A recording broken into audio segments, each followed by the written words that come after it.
It's great to have you with us from wherever you're tuning in from. For more information about Elevate Church or to contact us, head to our website elevatechurch.me and take us wherever you go by downloading our Elevate Church AU app. We hope this message inspires and helps you to take your next steps in your journey. I don't know about you, but it took me 5 years to get over what I call PTCD, post-traumatic Carol's disorder. I used to be in retail, and I was there for a while, and manager in Kmart. And we got there at 7:30 in the morning, and we would finish at about 9:30 at night for 6 days leading up to Christmas. And let me tell you, carols. I would hear a carol, and I would start to shake. But when you stop and listen to the message, it's powerful. Hey, I just got lost in that first carol that the guys sung. I mean, you just want to shout out. God, He's amazing. And so that song, Go Tell It on the Mountain, is a powerful song because we should be shouting it from the mountaintops. You know, last week, if you're fortunate and you live in WA like we do, and we've been able to enjoy carols still in many places. And up in Kalamunda on the mountain, on the hill, we actually had carols by candlelight. We guess between 3,000 and 4,000 people turned up. It was massive. And it was something God really laid on my heart that we should just bless our community and sing that song, The Blessing, over our city. And we had the Elevate worship team. Come on. They were good. They sang The Blessing. The Lord bless you. The Lord keep you. The Lord make His face shine upon you. And it was sung over our city of Kalamunda and flowed down the hills over the city of Perth. Because we have a message to tell. And we need to shout it from the mountains. You see, the song Go Tell It on the Mountain was actually written by a guy called John Wesley Ward. He was a professor from Nashville. I love that word, Nashville. He was a professor. In about 1865, he wrote this. It was a African-American spiritual song. And it was written really reflecting the heart of the African people, the African-American people at the time. And they sung it, and it was actually about the shepherds out there in the paddock seeing the glory of God come upon and speak onto them about this great event that was about to happen, and they wanted to go and tell it. And the song has been changed around a little bit, but it's still the same message. Go tell it on the mountain. If you're a Christian, go tell it on the mountain. But what's the message that we're telling? You see, for those at that time, it would have been from the slave era. And they understood and they related to the shepherds, who themselves would have been separated and isolated and, in a sense, racial outcasts. They were sitting in the paddock, and the Spirit and the angel of the Lord came and spoke to them. And so the African-American slaves at that time would have gone, we understand that. That even in my paddock of slavery, we have a message. That even in this place of isolation, I have a message to shout. And I want to ask the question, as I ask myself the question, I hope that the message of God into my life hasn't dwindled so much that I don't shout it anymore. Because we've got a message to shout. We've got a message to sing out. And the world right now, like never before, is crying out for this message, which can get caught up. So what's the message of your encounter with God? And what would you shout it from the mountaintops? What would you speak out? Go tell it from the mountains. What paddock are you sitting in? Would it take you to a scripture that probably most of us would probably go over fairly quickly. It's in Matthew. Matthew was one of the disciples, as you know, one of the guys that hung around Jesus for a fair bit. He was a tax collector, a Jewish man. He understood Jewish law. He was intelligent. And so when he wrote the gospel, what we call the gospel of Matthew, he wrote it to the Jewish people, and he was trying to say something. He was shouting from the mountain. And he starts off with a genealogy. Now, if you're like me, genealogies are flaming boring. I mean, I don't even know the names, right? And if you want a good sleep, read. I feel like saying to poor old Matthew, mate, if you're writing a book, don't start there, because you're gonna lose me. You're gonna lose me before you get me. But there's a message in here. There's a message in Matthew 1 that we could miss out on if we don't look at it carefully. So if you open up your scriptures or your iPads, or you go to your apps that you've got and go to Matthew chapter 1. And let's have a look at seeing what the message that maybe a Jewish person, that maybe we could get, the message that we have to shout, we could get from Matthew 1 if we studied it. It starts off here. This is a record of the ancestry of Jesus, the Messiah. Now, Jewish person, you go, whoa, this is interesting. Let's see where he comes from, because that's really important to us. A descendant of David and of Abraham. Abraham was the father of Isaac. Isaac was the father of Jacob. We're doing pretty good right now, okay? That sounds pretty good to me. Yep, Jesus comes from David, king. And also Abraham, well, he's a good bloke for the Jewish people. He was the father of the Jewish people. So, yep, that's really good stuff. We started off well. Let's keep going, because it's looking pretty darn good. I reckon this guy could be the Messiah if he came from that line. But let's keep moving along. Isaac was the father of Jacob. Yeah, we know that. Jacob's a pretty good guy. Jacob was the father of Judah. Well, we know about Judah, don't we? If you read the scriptures, you'll know a little bit more about him. Check him out. And his brothers. Judah was the father of Perez and Sarah, whose mother was Tamar. Hang on. See, you don't talk about mums, right? It's always you are the father of, he's the father of, it's the father of, it's always the blokes. But for a Jewish person to actually look at who the mother was, Matthew, why have you put that in there? Why have you put, and not just the mother was Tamar, but who was Tamar? Mate, if you want to read the scripture, you go back to Genesis, I think it's about 28. You'll check it out for me. It's not a great story, because you see, it wasn't Judah's wife. Here's a skeleton in the closet. It wasn't Judah's wife. It was his daughter-in-law. Yay, what's going on here? And not only that, you see what the story was. Judah decided that he needed some extra curriculum activity and decided to go and find a prostitute. And so he went and found a prostitute. Just so happens that Tamar, who really, really wanted, because her husband had passed on and she still wanted to have children in the line of Judah. So she pretends she's a prostitute. And she gets pregnant to her father-in-law. And this is Jesus' genealogy. This is where Jesus comes from. He's actually in the line of Perez's mother was a daughter. I mean, that's really crazy stuff, isn't it? A lady who was in a paddock of feeling left out is actually in the genealogy of Jesus. Why would Matthew want to say that except this?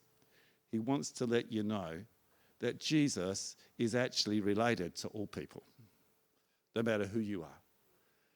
Perez was the father of Hezron. Hezron was the father of Ram. And I should go to my notes, shouldn't I? It really would be good. Keep going, Steve. Is there a next? Did I not put that in there? Okay, here we go. Ram was the father of Amminadab. Amminadab was the father of Nahashon. See, you get lost in these words. Nahashon was the father of Salom. Salom was the father of Boaz, whose mother was Rahab. Hang on a minute. Here's another lady. his mother in there. Why are you putting her in there? Rahab, who was she? Who was Rahab? Rahab, another prostitute. Stone the crows.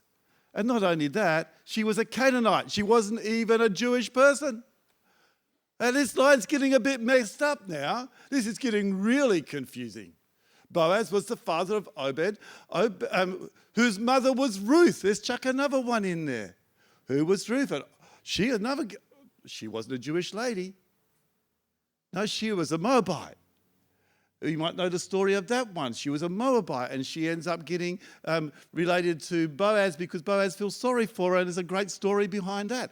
And then we keep going. Obed was the father of Jess. Jess was the father of King David. Whoa, here comes Dave. Dave was the father of Solomon, whose mother was Bathsheba. Why another woman in there? And what was this woman? Well, we know this story. Dave was looking over the fence and sees a lady, thinks she's pretty good, has sex with her, hides it. You see, in this story, the thing that we have to shout, the reason why the people that wrote that song right at the beginning understood it was they knew what it was like to be people unworthy of being connected with the Messiah, with the King, with Jesus. Jesus is related to all.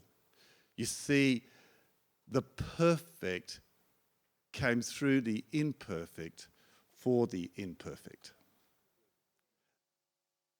The perfect Son of God is in line, but he came from the imperfect for the imperfect. He came for you and I. We don't have to be perfect to know Jesus. And that's why you can shout it from the mountaintops. That's why you can sing it out, because there's a story here. You don't have to be a churchgoer to know the story of Jesus. You don't actually have to be born into a Christian family. It's for all people, because that's who he came for. I want to just dig through this a little bit more, because there is more to this. You see, first of all, Jesus relates to all people. He relates to all people. Yeah, there was all the women in there. You've got a Moabite, you've got a Canaanite, and then you've got a Gentile. Wasn't just for the Jewish people. This would have been a shake-up if you were listening to this. People that felt like they were racial outcasts. Maybe in your mind you felt like you've been a racial outcast sometimes. Maybe you've been sitting in a paddock of feeling like you weren't good enough, that you were an outcast, that you'd been separated for some reason, because that's who Jesus came for. He came for the moral people who were morally outcast, immoral people who were morally outcast. You know, if you look at the miracles Jesus did, he connected with lepers who were outcasts, blind people who were seen as sinful and untouchable. He came to relate to the untouchables. You know, last week I was really moved by, and I've been moved all this year, by a number of people in our community who feel that they are outcast from Christian communities. You know, a lady came up to me last Sunday night just to tell me that, hey, you know what? I'm over church. What? Because I was told I wasn't good enough. And Jesus says the opposite. Yeah. Jesus says the opposite. He came for those who feel like they're outcasts. He's come for those who are disenfranchised from church. He's come from those who feel like they're not part of the community of faith anymore. He's come to, that's what we've got to shout out. That's the story. That's the story of Christmas. And let's not put people down. Let's pull people up and say, he's come for you.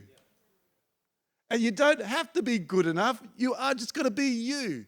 You don't have to be perfect, because he came for the imperfect. If you're perfect, you haven't got a place. Sorry.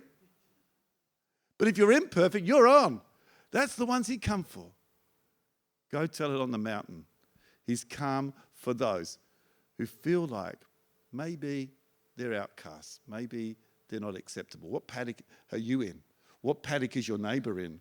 What paddock are people sitting in feeling like, man, I'm not good enough? You know, there's another one there too. As you go further and you look at the story of David, Jesus came to rescue people. He came to rescue people. He's come to rescue you and me. He tells the story of Matthew, brings up the story of David where everybody knew about David, and that's why he had to chuck in the name Bethesda. Bathsheba. Got it right. Got rid of the Beths. Why? Because this is what the story happens. You see, David is there, King David. Now, he should be out at battle, but he's not. He's at home while the whole army are out at the battlefields, many losing their lives. He looks over the fence and sees this beautiful lady bathing. Decides that looks pretty good, and he's probably bored, so he goes and has a relationship with her. Now she gets pregnant, and he's in big trouble. So the husband, he calls the husband in, talks to the husband and says, what's happening out in the battlefield, mate? He goes, oh, it's really good, when this is happening, that's happening. He said, listen, go have a treat. Go home and spend time with your wife.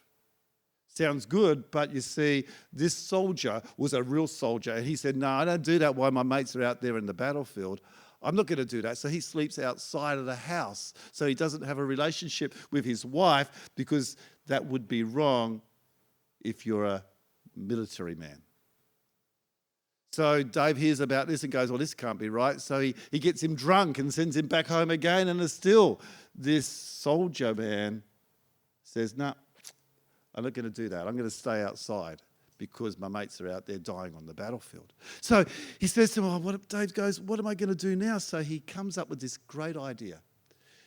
He says, he brings the soldier in. Uriah says, mate, I want you to take a letter to the commander-in-chief. This is the letter I want to take to him, and it's sealed. Takes the letter, and the commander-in-chief out in the battlefield gets the letter. It says, put this one right out front. So he did, right out in the front of the battlefield, and he dies. Dave's plan works, and now he can marry Bathsheba, and it can look like it's all kosher. But unfortunately it wasn't, because you see, a prophet by the name of Nathan comes along, and he comes up with this crazy story, and Dave gets upset about this story and says, oh, that guy, he should be killed. He said, mate, that's you. You're the one who has dishonoured. I want to tell you a little secret. There's a secret in your heart. You're broken. You've sinned. You've done wrong, David. And David wrote Psalm 51. And in Psalm 51, he says this. He says, have love. Because of your great compassion, blot out the stain of my sins. Wash me clean from my guilt. Purify me from my sin. For I recognize my rebellion. It haunts me day and night.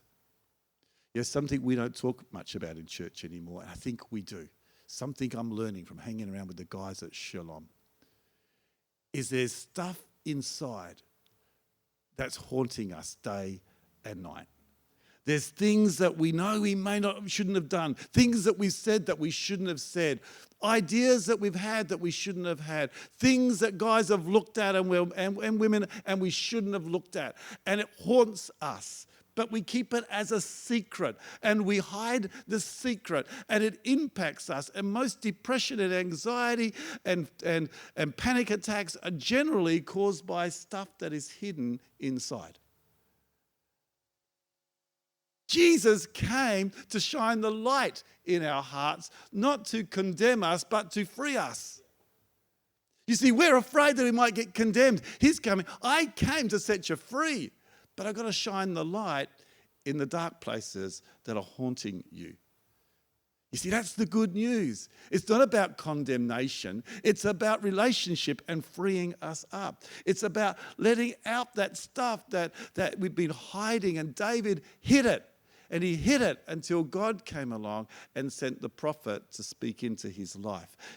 Christmas is about rescuing us from the stuff that's destroying us. That's the good news. I think it's great news.